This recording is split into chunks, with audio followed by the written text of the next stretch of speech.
गांव की बहन।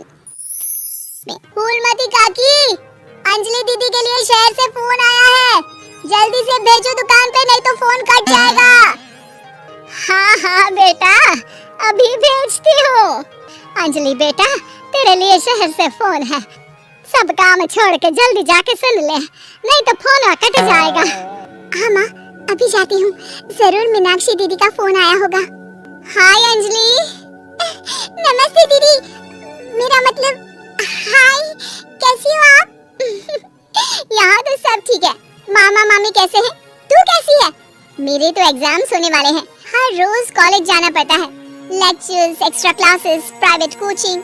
ओ मैं तो इतना थक जाती हूँ, क्या बताऊँ। आपकी कॉलेज वाली बहन जी आपको इतना पढ़ाती है, तो घर कब जाती है आप दीदी? अरे नहीं नहीं, ये सब सिर्फ मेरी प्रोफेसर नहीं पढ़ाती, मैं अलग से दूसरे टीचर्स के पास भी पढ़ने जाती हूँ।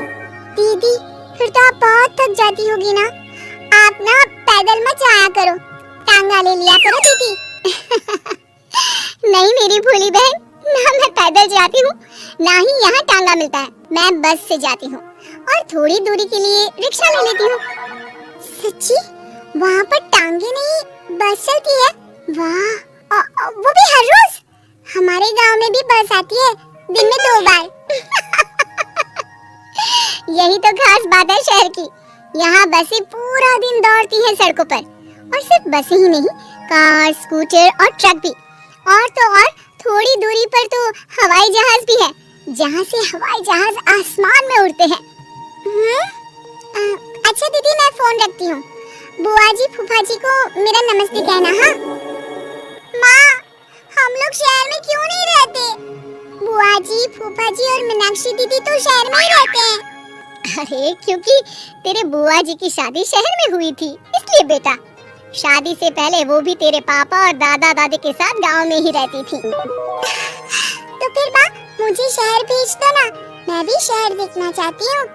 इतनी बार मीनाक्षी दीदी से शहर के बारे में सुन चुकी हूँ, अब मैं भी वहाँ जाकर देखना चाहती हूँ। बस आप मुझे शहर भेज दो। ठीक है, इस बार गर्मियों की छुट्टियों में कुछ दिन रह आना शहर, अपनी बुआ के घर। अब तो खुश ना? हाँ माँ, बहुत खुश। आप देखना मैं शहर जाके कितने मजे करती हूँ। अंजलि अगले दिन स्कूल जाती है और वहाँ अपने सारे दोस्तों को अपने शहर जाने की बात बताकर चिढ़ाती है। अरे श्रद्धा, शीतल, सरोज, तुम लोग इन गर्मियों की छुट्टियों में कहाँ जा रही हो? एकादशी वाले गांव के मेले में। हम तो दूसरे गांव में नानी के घर जाएंगे, उनका घर नहर के किनारे है, बड़ा मजा आएगा।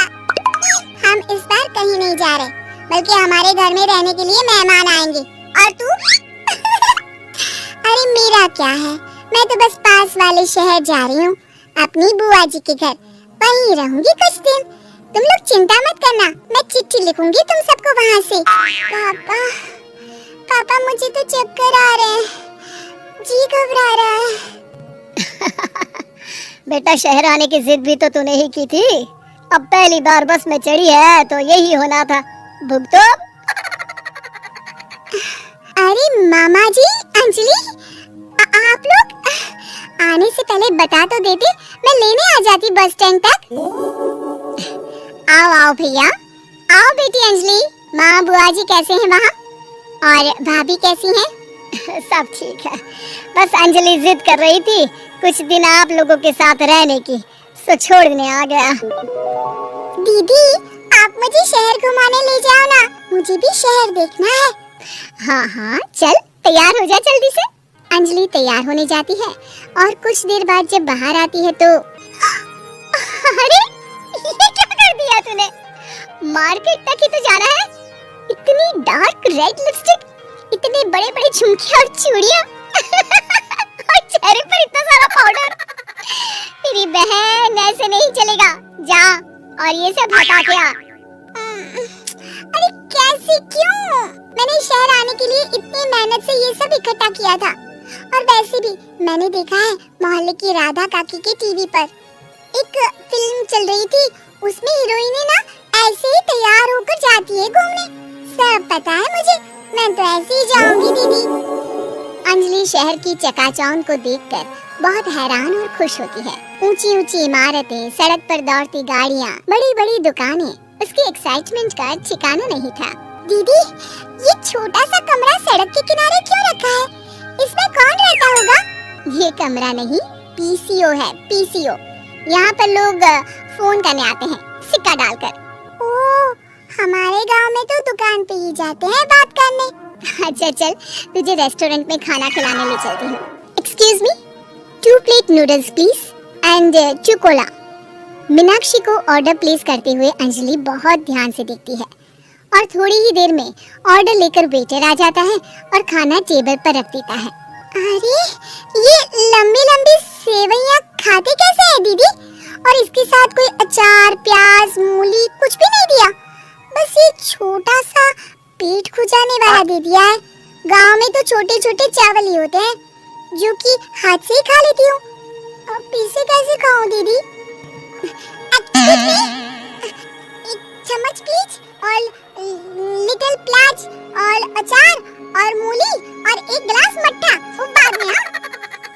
अब ये सब सुनकर आसपास बैठे लोगों को हंसी आ जाती है। मीनाक्षी भी अपनी हंसी किसी तरह रोकने की कोशिश करती है और वेटर मुस्कुराता हुआ वहाँ से चला जाता है। अंजलि समझ नहीं पाती कि सब किस बात पर हंस रहे थे, लेकिन वो छिप जाती है। दीदी, मुझे लगता है कि मुझे इन सेवइयों को ऐसे ही खा लेना चाहिए, इसी पेट खुजाने वाले कांटे के साथ। एक काम कर, तू मुझे खाते देख, जैसे मैं खाऊं तू भी वैसे ही खा ले। ठीक है दीदी। अंजलि खाते खाते नूडल्स में सिरका ज्यादा डाल देती है, फिर ऊपर से नमक दानी से खेलते हुए काफी नमक भी अनजाने में छिड़क लेती है। अरे ये क्या क्या खा लिया? अरे हाय हाय, कितना कड़वा है। पानी पानी, ये काला शरबत ही पी लेती हूँ। और जल्दबाजी में अंजलि जल्दी जल्दी कोला पी लेती है, जिससे उसके नाक में झंझनाहट होती है। दीदी, मुझे ले चलो यहाँ से, मैं ये सब शहरी खाना नहीं खा सकती। अब शर्म के मारे मीनाक्षी अपनी बहन को वापस घर ले जाती है और कहती है कि देख अंजलि, माना कि शहर और गांव एक दूसरे से बहुत अलग है, लेकिन इसका मतलब ये नहीं कि हमेशा शहर ही बेहतर हो और उस वजह से हमें वो सब करना पड़े जो हम नहीं कर सकते। शहर में सहूलतें तो हैं, पर चुनौतियाँ भी हैं। हम जहाँ भी रहें, हमें कभी अपने आप को कम या ज्यादा नहीं समझना चाहिए। हर किसी भी नई जगह में ढलने में समय लगता है, उसके लिए तुम्हें दूसरों की नकल करने की कोई जरूरत नहीं है।